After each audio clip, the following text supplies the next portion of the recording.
ভোর না হতেই অসংখ্য পাখির কুজন। আমার বহুদিনের সঙ্গী রতনও এ বাড়িতে এসে খুব খুশি। নিজের মতো করেই সে গুছিয়ে নিয়েছে তার নতুন সংসার।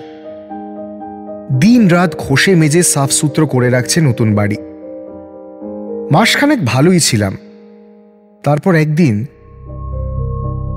হঠাৎ একটু গন্ডগোল করল রতন। সেদিনটা ছিল রবিবার। একটু বেলা করেই উঠেছিলাম ঘুম থেকে। হঠাৎ চিৎকার শুনে বাইরে গিয়ে দেখি থরথর করে কাঁপছে রতন।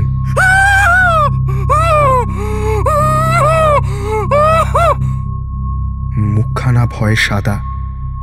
আমার ধমক খেয়ে কেঁদে ফেলল রতন। বলল, এবারে তো ভূত আছে দাদা। এখনই পেছনের বাগানে জঞ্জাল ফেলতে গিয়ে দেখি একটা লোক, চোখ দুটো জবা ফুলের মতো লাল,